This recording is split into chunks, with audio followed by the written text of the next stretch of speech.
So there's been quite a lot of discussion recently in the bit of the history department I hang around in most, which is around about modern British studies, about how to create histories that are also pieces of literary merit in their own right, about doing great writing in history. I have to say this fills me with absolute horror and fear, because I didn't come into history from a humanities background or with any particular lingering desire to write great works of literature.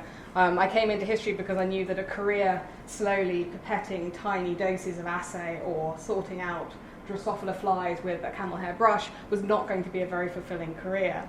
A lot of historians of science and medicine are, like me, refugees from careers, real and imagined, in the STEM subjects, in the sciences, engineering, medicine, maths. And as such, we know that the popular representation of STEM careers as being whiz, bang, go to space, cure cancer is sort of quite lopsided. The reality is that most people working in STEM careers do routine work. They are lab technicians. They are doing the micropipetting of assays. They are handling and breeding the lab animals. They are sitting in the basement of the university hospital right now screening tiny doses of urine for too much protein. They are clicking through endless screens of mammogram shots, trying to figure out whether someone's got something that looks like cancer, or possibly trying to design a computer to screen through all the mammogram shots so they don't have to.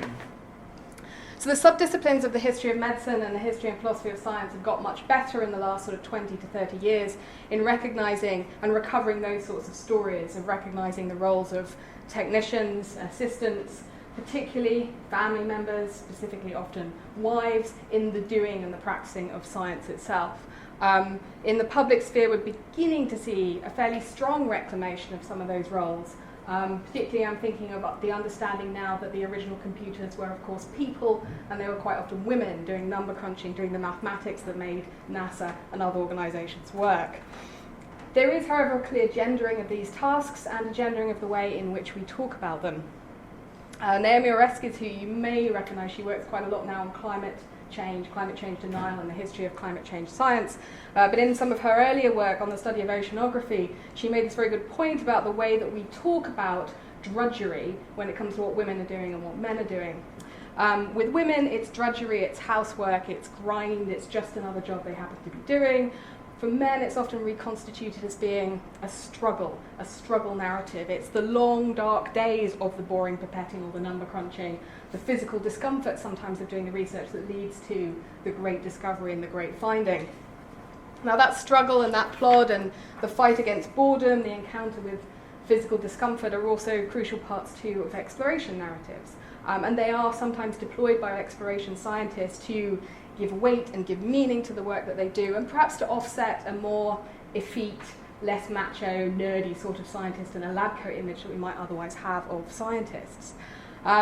These discomforts and these efforts are obviously gendered, but they are sometimes also racialized. Once out of the temperate zone, European scientists are often reliant on indigenous peoples, not just for physical labor, but also for technical expertise, for meteorological, geological, medical, survival, geographical, anthropological knowledge.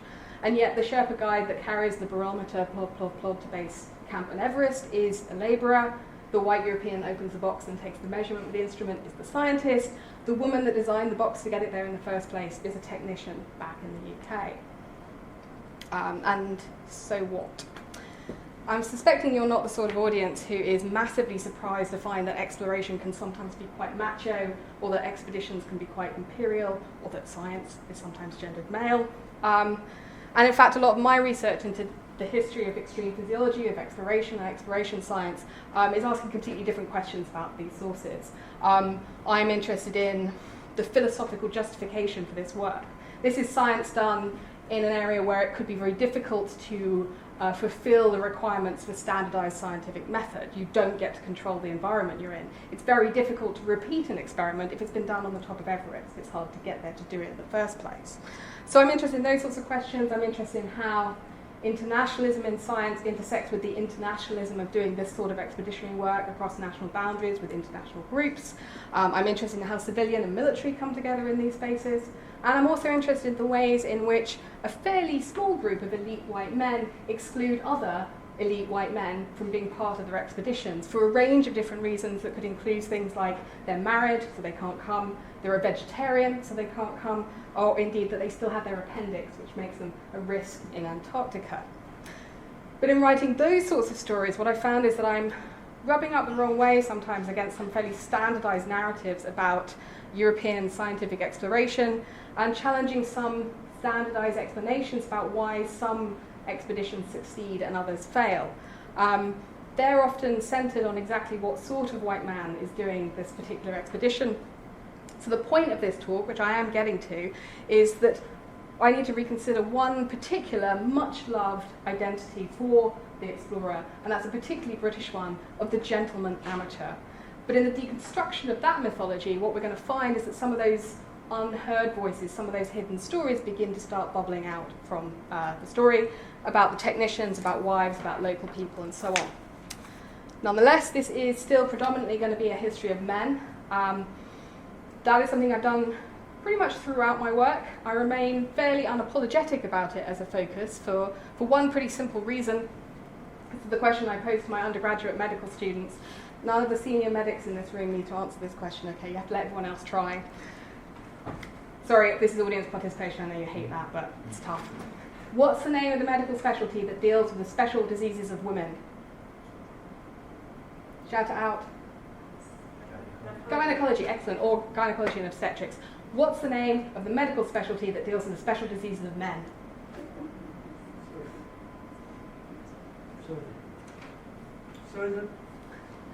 Andrology normally, but yeah.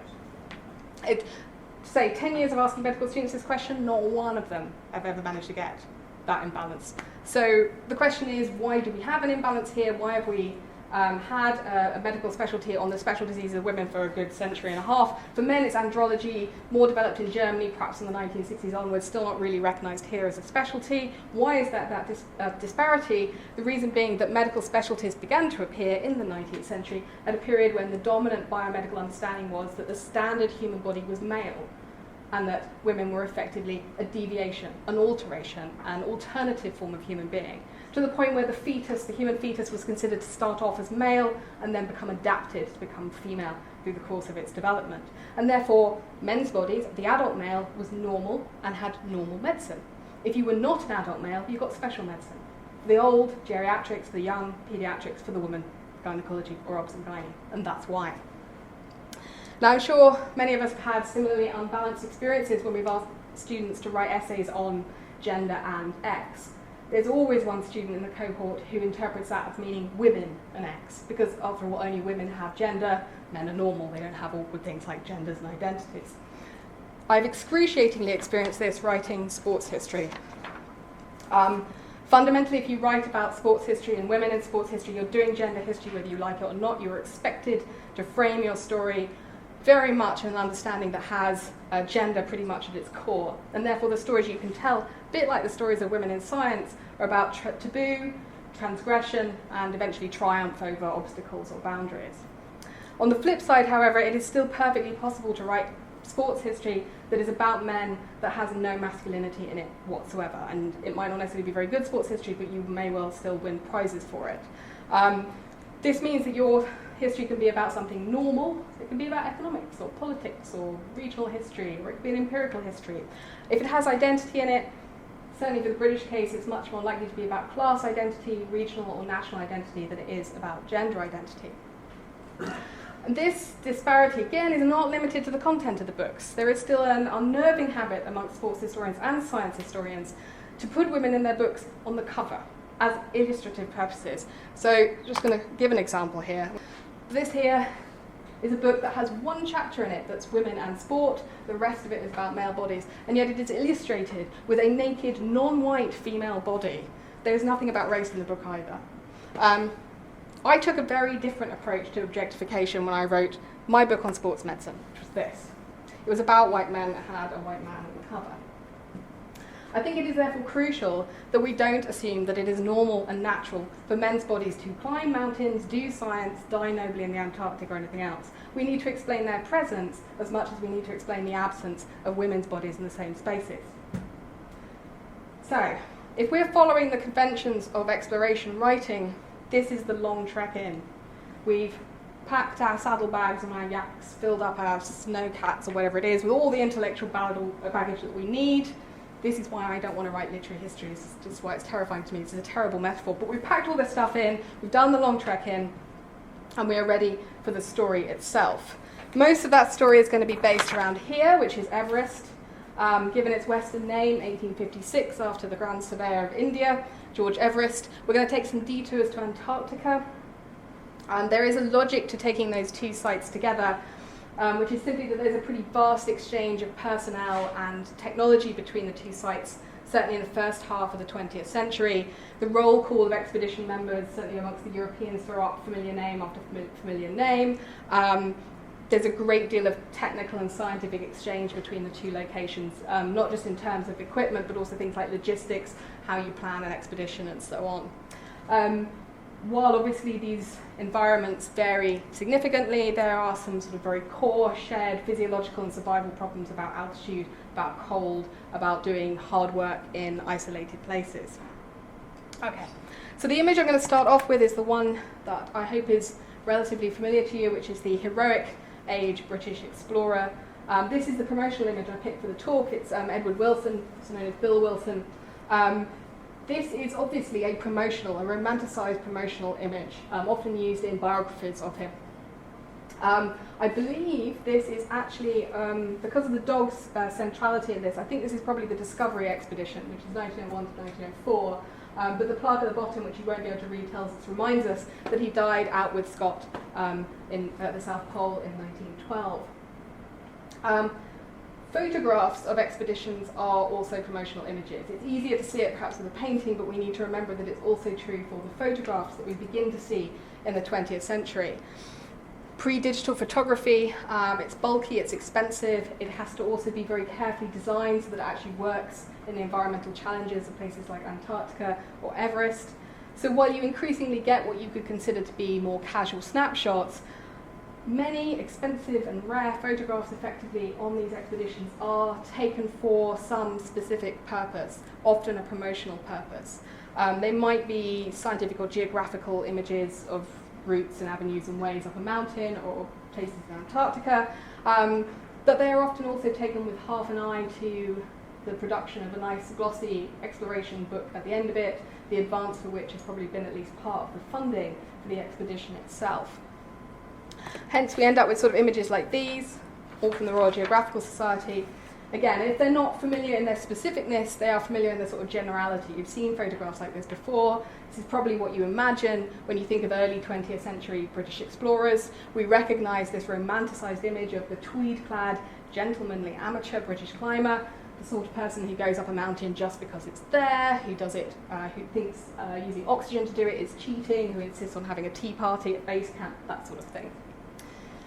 So these are the people who are casting their eyes over Everest as a destination, end of the 19th, beginning of the 20th century, are largely foiled by refusals for permits from local governments in Nepal and in Tibet. The British relationship with Tibet begins to improve around about World War I. This is when Tibet is gaining its independence. 1913 is when the news breaks, largely in Britain, that Scott and his team have died in their attempt to come back from the South Pole, which means that Brits have failed to be the first to the North Pole. They failed spectacularly to be first to the South Pole, and you begin to see people referring to Everest as the third pole.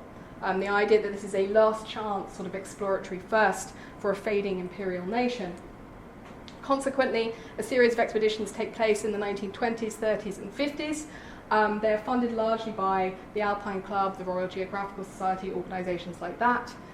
3 expeditions in the 20s, 21, 22, 24, the final push, which leads to the death of George Mallory and Sandy Irving. And because of those fatalities, also the deaths of Sherpa on a previous expedition, caused largely by Mallory, and the what were considered to be transgressive activities, which was collecting geological specimens which had not been given permission. The Dalai Lama closes the Tibetan border to the British, and it's not reopened again until the 30s, when there's another flush of expeditions, 33, 36, 38, and a reconnaissance in 35. Post-war, there's not a huge sense of urgency to get back up the mountain again, but plans do start to be made for another attempt. And it's actually a medical man, a surgeon called Michael Ward, who really pushes the process on by going over old aerial photographs and maps and coming up with a new route up Everest. From the Nepalese side as opposed to the Tibetan side. China's annexed Tibet, which means the British are now having to get through Nepal. This is the focus of a reconnaissance in 1951, all going very well, and then to the British horror, the Nepalese government grant the Swiss permission to go up Everest not once but twice in 1952, pre and post monsoon. And this basically signals the end of that privileged, unique access to Everest that the British had had before. It's pretty clear that there's a long queue of other nations who want to get up there, and if the British are going to successfully be able to do it, they've got to do it now or never. So there's a very concerted effort into scientific testing of oxygen and other equipment in 52, and then eventually the successful 1953 expedition, when 2 men do reach the summit, although, of course, neither of them are British. So these are our gentlemen amateurs. They are sponsored by the Alpine Club, they are sponsored by the Foreign Office, they're vetted and chosen from the elite of the climbing world. They are pretty frequently Oxbridge graduates. Some of them have never really been to altitude prior to going to Everest. They've climbed in Snowdonia, done a bit of alpine climbing, but that's pretty much it. They are climbing in tweedy suits, they are climbing in hobnail boots, they are clearly having tea and biscuits. 1933, the rations for the trek to base camp included half a dozen kinds of breakfast food: bacon, ham, beef, mutton, chicken, lobster, crab, salmon, herrings, cod roes, asparagus, caviar, foie gras, smoked salmon, sausages, many kinds of cheese, a dozen varieties of biscuit, jam, marmalade, honey, chocolate, sweets, toffee, tin peas, beans, and spaghetti. The expeditions of the 50s tended to talk about themselves as being much more scientific and rational than these of the 30s, but they too seriously considered taking foie gras with them, not just to luxurious base camp, but actually in the emergency rations for the summit dash itself. And inevitably, that story and the long quote of foods does raise a bit of a smile. In fact, the 53 expedition didn't take foie gras in the end. The Swiss did, though, on both their expeditions in 52, so this is clearly not just a national issue. I'm not going to ask you to guess why you might want to take foie gras. I'm going to quote you from a letter written by a doctor at the London School of Hygiene and Tropical Medicine. This is in response to a guy called Lewis Griffith Cresswell Evans Pugh, the gloriously named Griff Pugh, who is investigating the ration pack, doing a lot of physiological work for the 53 expedition. He's particularly interested in blood and respiration. It's clear that there are significant changes to the blood when you go to altitude. One significant change is an increase in the amount of hemoglobin you have. So he's writing to a doctor to ask about foods that produce hemoglobin. And Dr. Grant replies, the foods that are supposed to be of the most value when hemoglobin has to be made are 1, liver, kidney and gizzard, 2, egg, heart, and 3, apricots, peaches, prunes and apples. It looks as though you ought to take pâté de foie gras and caviar in the basic diet, maybe more cheaply liver sausage and smoked cod roe. There's nothing amateur, there's nothing even particularly luxurious about taking foie gras up a mountain. It's an energy and nutritionally dense food, it's conveniently available in robust packaging, which is resistant to spoilage. And crucially too, it's a familiar, digestible, palatable and pleasant food for the sorts of men who are in fact going to do the climbing. The long provision list for the 1930s, which is also seen in the 20s expeditions and to a similar extent in the 50s, has a completely scientific rationale too. For one thing, it's making the most of the miracle of safe tinned foods, but for another, we know as a fact that altitude changes your sense of taste. If you've ever been in an aeroplane, you've experienced that to a limited amount. One of the perpetual problems of early high altitude mountaineering is that mountaineers just don't eat enough. They seem to lose their appetite. They lose weight even when there's plenty of food available. It's one of the things that makes a real difference between them and Antarctic explorers, because the Antarctic explorers generally seem to have a pretty robust appetite. You know, they will eat blubber candles if the need pushes them to it. Mountaineers, however, seem to need to be tempted to eat enough. They need strong, bold, familiar, varied flavours in order to keep up an appetite.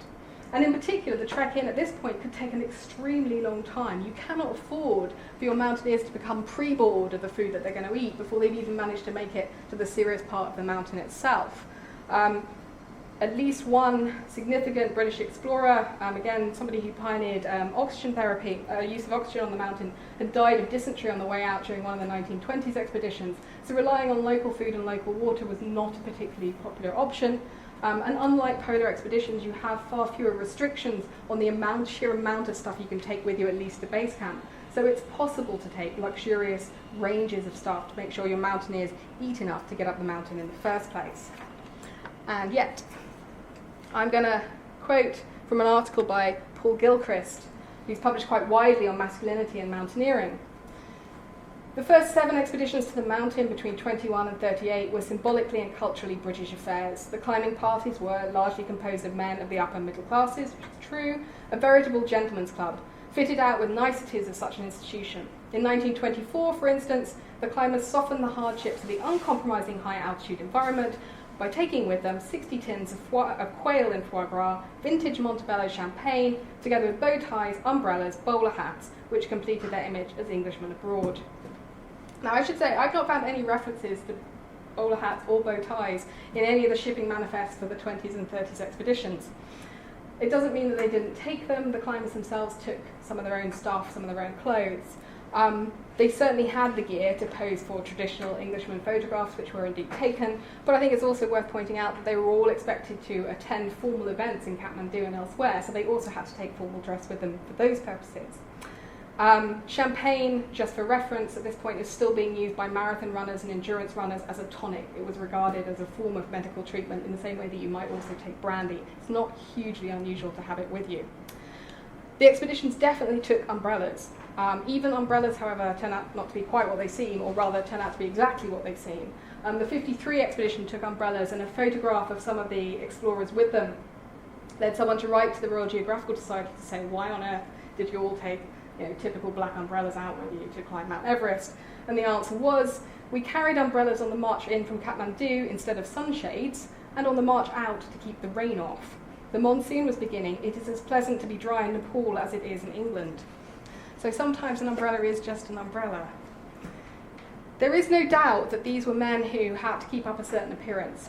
They had to maintain a certain personal identity. But we mustn't let our assumptions about what is and isn't a suitable exploration food, about the symbolism of foie gras, get in the way of our understanding of the seriousness and the professionalism of these attempts to climb the very high mountains. What we see much less frequently, alongside the comedy list of unlikely foods, is all of the other stuff they took with them. The cutting-edge radio equipment, the specially designed field medical kits from Burroughs Wellcome & Co., which had been field tested to survive being dropped off a yak into a crevasse, things like that. The shoes are specifically tailored to their feet, and this is actually Ed Hillary's outline of his feet, which you can see he's slightly over the standard size that the Royal Geographical Society was expecting for making boots. There is reams and reams and weeks of negotiation by letter about exactly how the soles of these boots are going to be nailed on. There was absolute meticulous attention to detail for these sorts of pieces of equipment. The gabardine waterproofs that they're wearing are the latest from Burberry, Shackleton suits and Shackleton sledging outfits as they were known.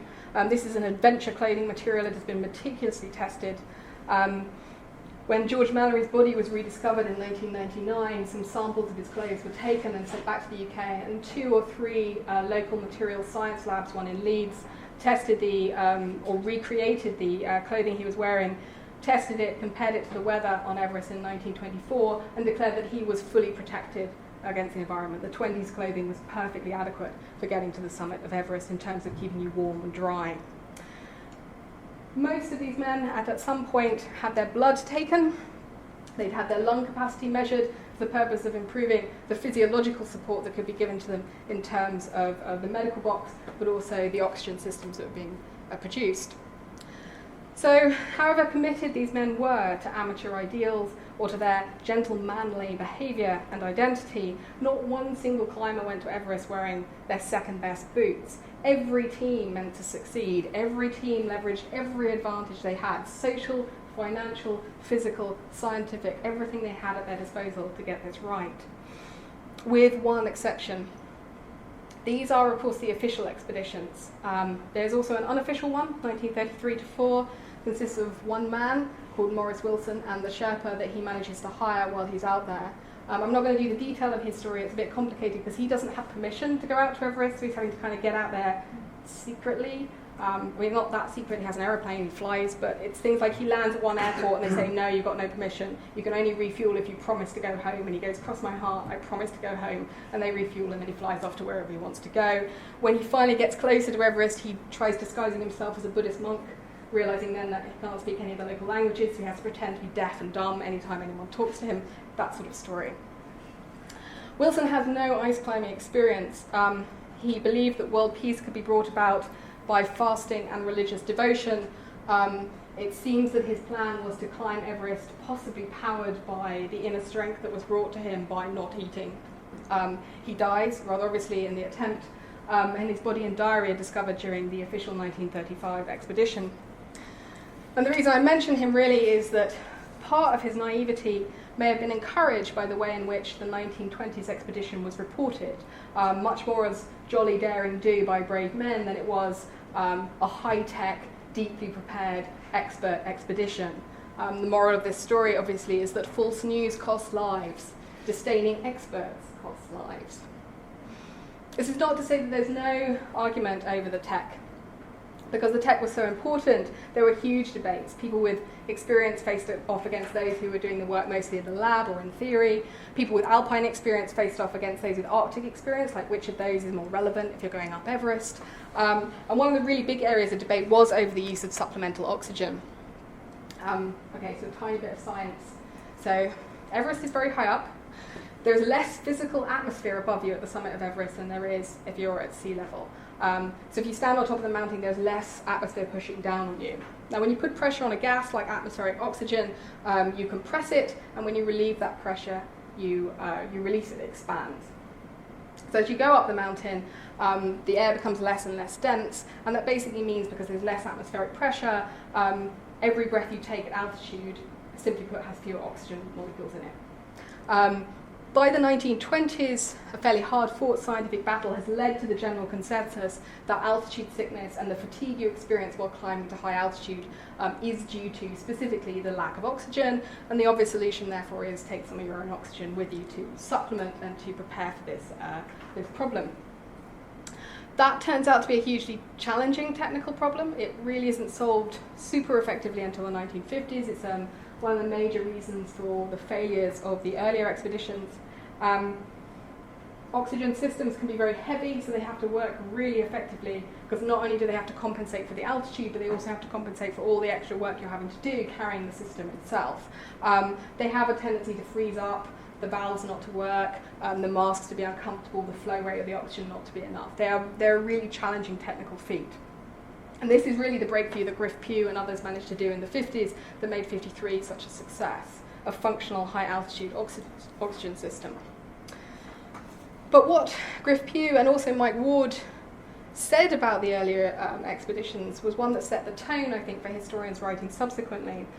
When they managed to succeed in 53, what they said retrospectively about the previous oxygen systems in the 20s and 30s was that the futile controversy over the ethics of using oxygen, the failure to accept the findings of pioneers and its application, handicapped for 30 years the introduction of a method that promises to revolutionize high-altitude mountaineering.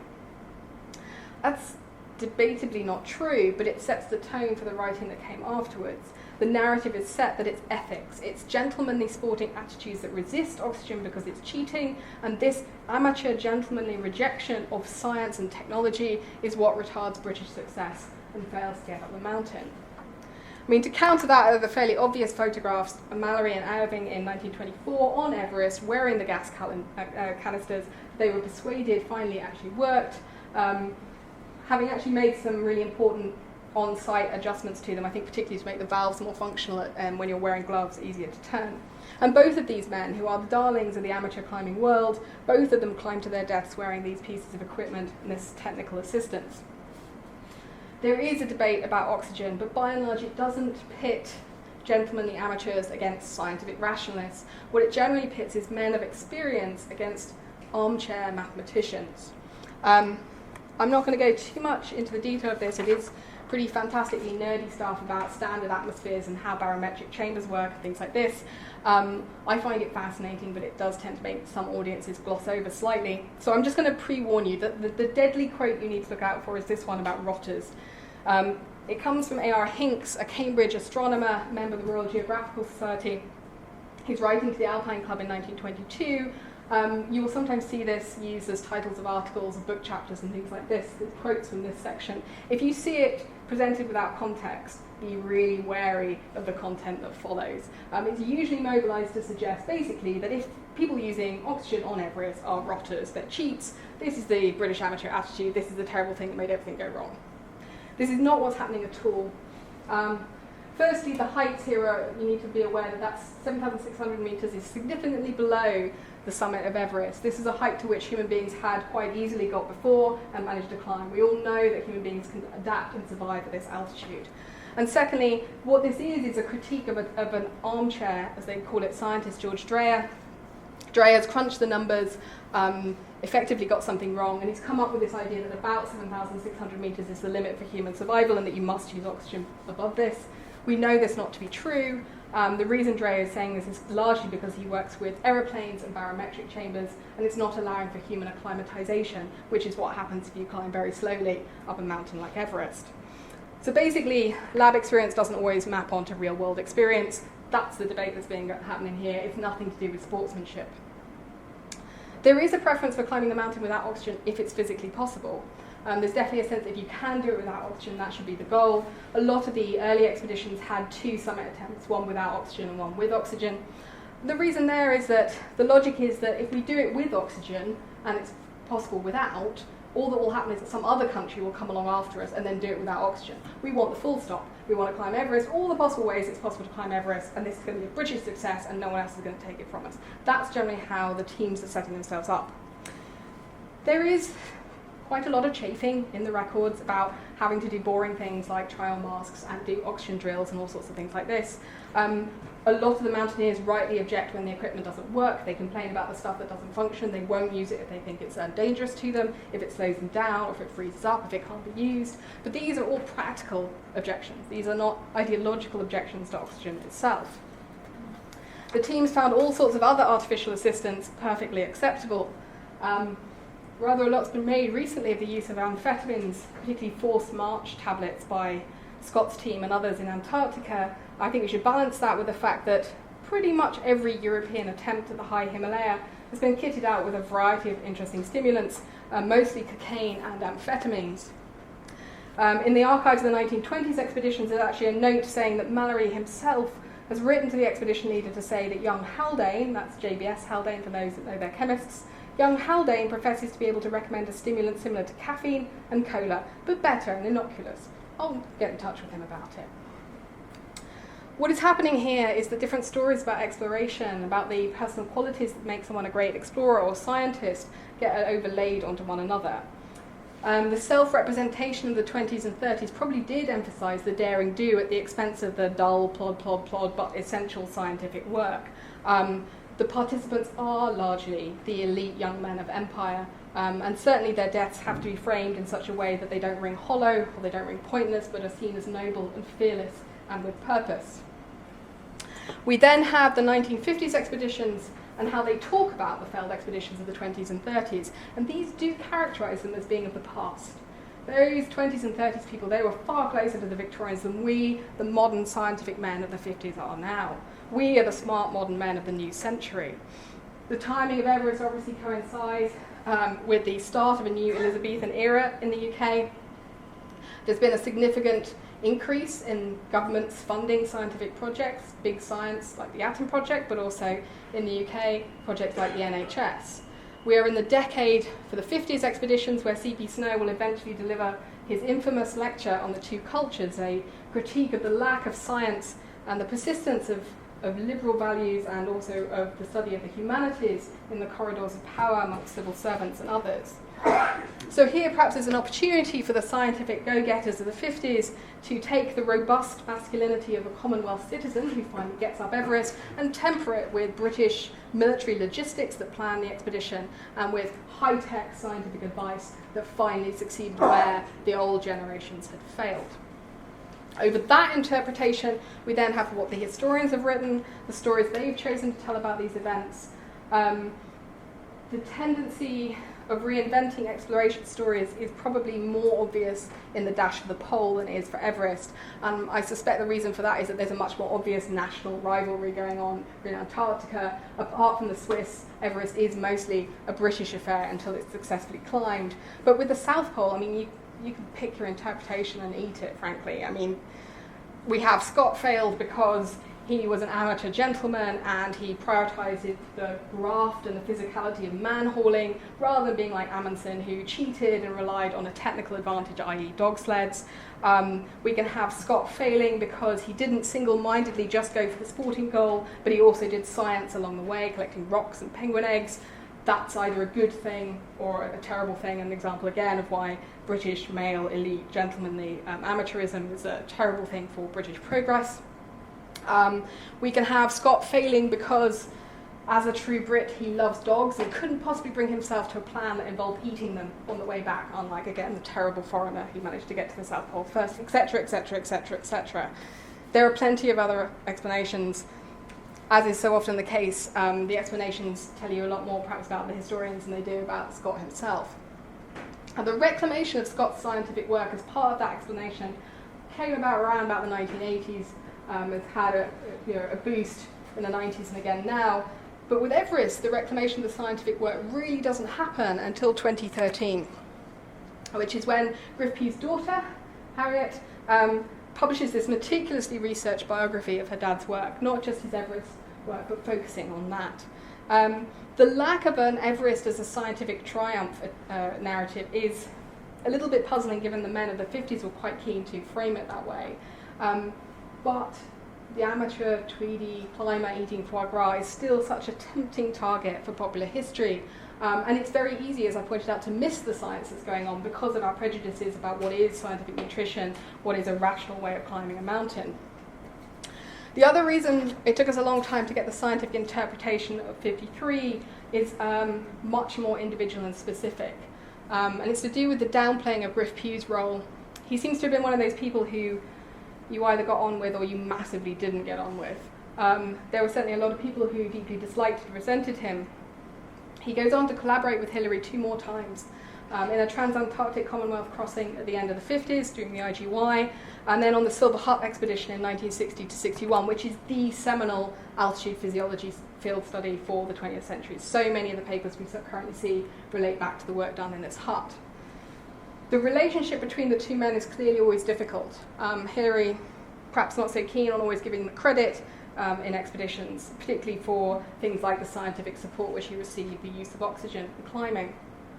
And during Silver Hut, there is a disastrous summit attempt on Makalu where mismanagement and misjudgment result in sort of a failed evacuation off the mountain, and one climber called Peter Mulgrew ends up having both his legs amputated just below the knee.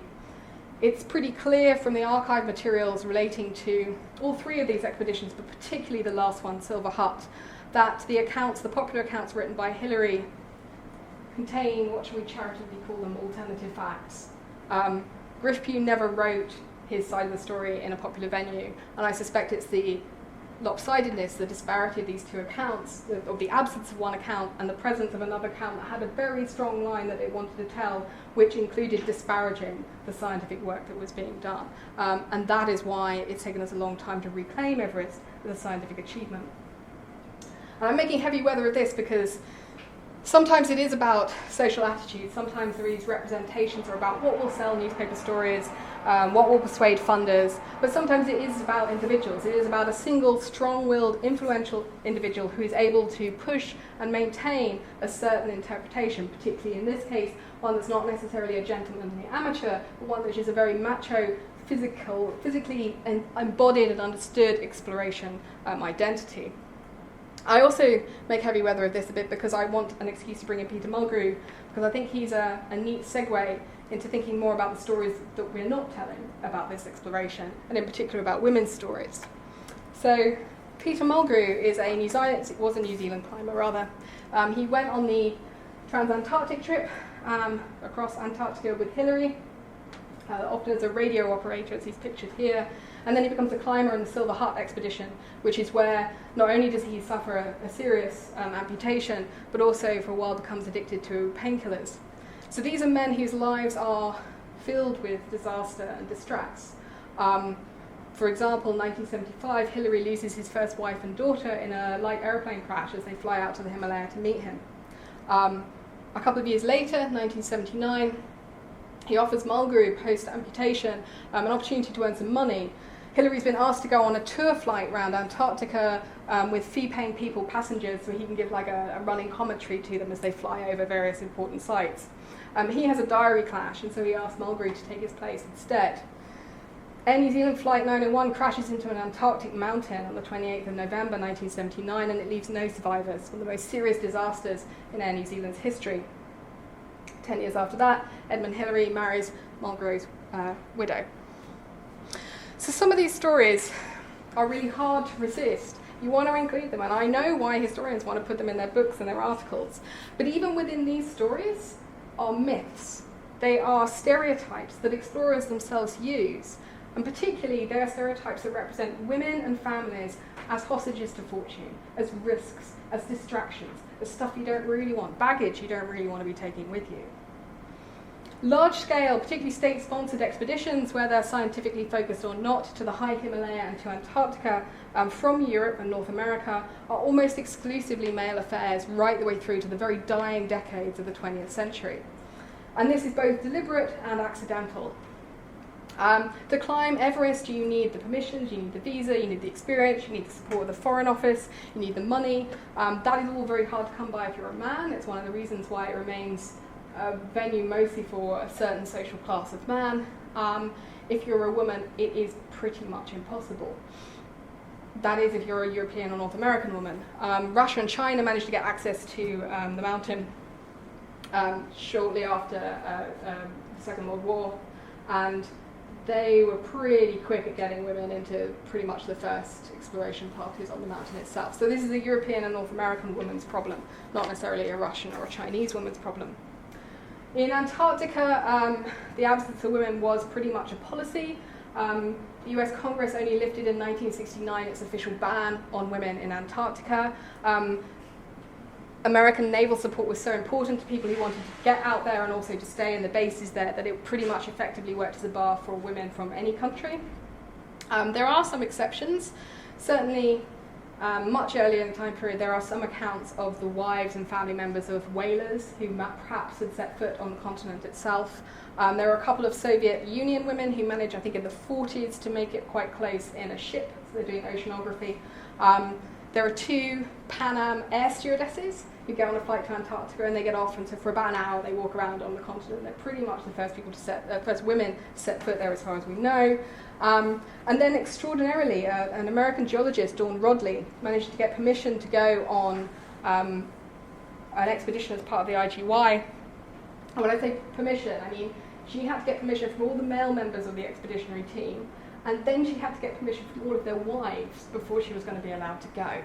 And even then, the US Navy refused to transport her, so in the end she missed out on this opportunity. And the permission from the wives is clearly the insight into the issue that's happening here. Women are consistently represented as disruptive elements. The Brits keep women out of Antarctica in a more semi-informal way. Vivian Fuchs, the explorer scientist who ran the British Antarctic Survey for an extended period of time, also one of the leaders on the Trans-Antarctic Commonwealth expedition with Hillary, he specifically said that women disrupted the harmony and scientific productivity of Antarctic bases, and British women didn't get out to Antarctica until 1983. And even then, there was no British women during the winter season in Antarctica until extraordinarily 1996. In case you don't recognise it, that's an unbearded Vivian Fuchs showing his route across to a very young David Attenborough. So the feared disruption of women in these spaces is unquestionably sexual. There's a lot of dissemination about this. So they will say things like, we don't have enough toilets for the women, or in one case, there's no hairdresser in Antarctica, the women wouldn't be happy here. But it's pretty clear that what they really fear is that the homosocial atmosphere of these spaces of exploration and research bases is going to be disrupted by sexual tension. These are, after all, intensely homosocialized men, at least until the 1960s, and at least for the British case. They're going from single-sex private schools to mostly male-only universities, certainly male-only Oxbridge colleges. They're often working in male-only military, government, or scientific positions. These are not men who've ever really had to have women as co-workers before. It's perhaps no surprise to find that they are frightened and unequal to the challenge of doing so in extraordinarily tense situations. And yet, they are also men who form, lasting, deep, and in some cases clearly emotionally close romantic, if not necessarily sexual relationships with each other. And ensuring group harmony is an obsession with the early 20th century expeditions. They are long, they are isolated, very small arguments can have extraordinarily deadly consequences. You can see that time and time again in the records. And for those that have left archives, I found intense and personal discussion about whether this man or that man should be the 10th member of your exploration party. And the reasons for rejection can genuinely be things like, I really didn't like his sense of humour on the last expedition, or he hums a lot and it drives me crazy. This is the sort of thing that could really matter if you're stuck with someone through an Antarctic winter. Or, as I mentioned at the top of the lecture, one reason for excluding someone, this is in the 1970s, for going to Everest as it happens, is because he was a vegetarian. Now, in the 70s, it's become logistically doable to accommodate a vegetarian with the massive ration packs that you want to take. So it wasn't his dietary preference that was the problem. The problem was that they thought it was a sign of his dubious political viewpoints and possibly his eccentricity, his willingness to not go along with the crowd. And all of that seemed to indicate that however good this guy was as a scientist, he would not be a good person to take on an expedition. What I have never seen in these accounts of who should and shouldn't go is any reference at all to homosexuality. If there was one, it was so deeply coded that even with my most suspicious historian's mind, I could not see it in the archives. And for what it's worth, I thought perhaps the vegetarianism might be code itself. It wasn't, because in the end they did in fact take the guy and they took vegetarian ration packs for him. So that was a false lead. That's why I followed it up quite so much. But that absence is of course really interesting, because it's not like there isn't a lot of queer representation and history about mountaineers. The most obvious circled, of course, around George Mallory. He's closely associated with the homosexual circle in Cambridge, about whom Lytton Strachey, the author, apparently wrote, "Mon Dieu, George Mallory, when that's been written, what more need be said? My hand trembles, my heart palpitates, my being swoons at the words. Heavens, heavens, he is 6 foot high, the body of an athlete, a face incredible, the mystery of a Botticelli, the refinement and delicacy of a Chinese print, the youth and piquancy of an unimaginable English boy." That sounds pretty distracting to me.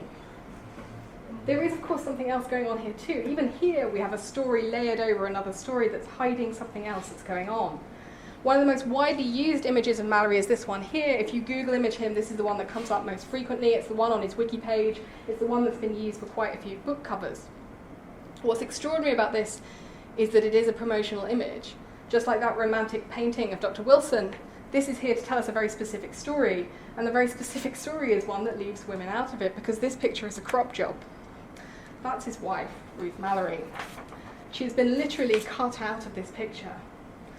And I don't think that the frequency with which she is cut out of the picture is just about erasing bisexuality, which we know is a problem for historical writing, but I think it is also another way in which women can be removed from exploration history. It's not just about removing women physically, it's also about removing the things that don't seem to fit with our noble homosocial explorers. It's about removing ties to boring stuff like domesticity and family and rootedness and, in fact, possibly to ordinariness.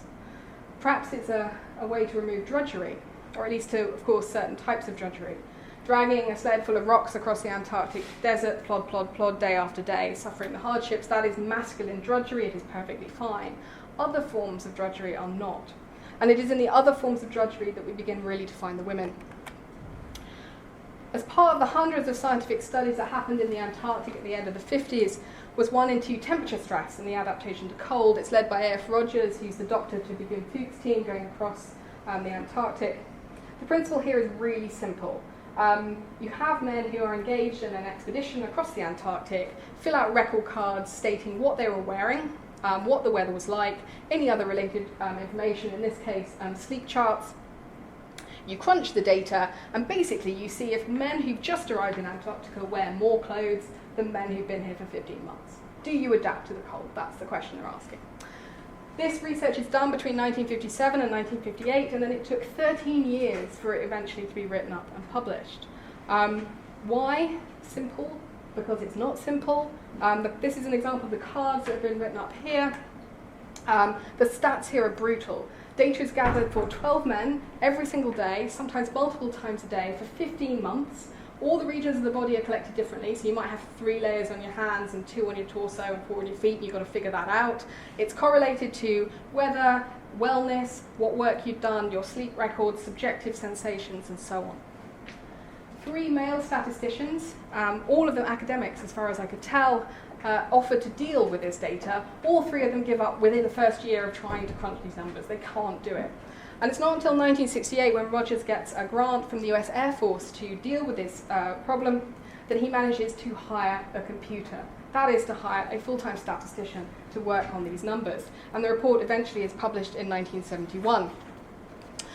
So for those who don't know about naming conventions on scientific publications, there's a tendency, certainly in the first half or the first decades of the 20th century, to highlight female authors when they rarely occur in scientific papers. So for example here, if Sutherland was a woman, an unmarried woman, you'd expect it to be, say, A.F. Rogers and Ruth Sutherland. And if she was married, you'd expect it to be A.F. Rogers and Mrs. Ruth Sutherland. That doesn't always happen. And so sometimes it can be easy to miss female authors. In this case, it is indeed Mrs. R.J. Sutherland who has written this report. She has not only crunched the numbers, but she was the woman that designed the computer program that made it even feasible for those record cards to be converted into data about the human body. And when you start digging into the report, you find a whole bunch more women too. There was secretarial help for 5 months from Mrs. E. Fountains, and for just over a year from Miss V. Thornton, who did the extraordinary legwork of figuring out how you could convert this data into punched holes in a card to be able to put it into a computer in the first place. However hard those men worked in Antarctica, however dutifully they fill in with great difficulty these cards in the freezing weather, that data went nowhere. Those facts about bodies, that scientific knowledge about adaptation to cold is not made into a fact about bodies until 3 women step in. So I want to finish pretty much where we started. We're trekking back out rather than trekking back in. We've got to the plod of scientific work. And this final story is one about me being surprised in an archive. So I've mentioned Griff Pugh, the physiologist who enabled the 53 expedition, who went on the Transantarctic crossing, who designed the Silver Hut study. And I'm in an archive in San Diego at this point reading his diary from 1953. His diary is a mess. His handwriting is scratchy as hell. This is a diary that's been up most of Everest and back down again, and it's 60 years old. So I'm going to paraphrase ever so slightly for the bits that were not completely clear or had been blotted out. But as far as I can make out, this is the entry for the 11th of April 1953. This is the trek into base camp. Area of bad terrain. One Shapani slipped down a slope with her load around her neck. I happened to be by and I went to help her. All the time relaxing her and fixing her load, she kept her head turned away, so I did not see who it was. I suppose she was ashamed at having fallen. And I love this entry, partly because it's so human. Pugh clearly was quite a cranky character, but a moment of tenderness from him with someone he's working with is appreciated. But I also love it because, and this is the point where my archive notebook gets double underlined capital letters, women! Because it was a Shapani, it was a female porter, and it was like a curtain had raised for me. I suddenly realized there are hundreds of women on Everest. Hundreds of them have been involved in these stories. Every time the European expeditions had gone out, there had been women walking with them. They were carrying scientific equipment up mountains. They were providing the emotional support or the emotional spur for climbers to keep climbing. They were crunching the data when the male statisticians had given up. There is nothing intrinsically white or male about Everest or Antarctica. There is only something intrinsically white and male about the stories we choose to tell about those spaces. Thank you.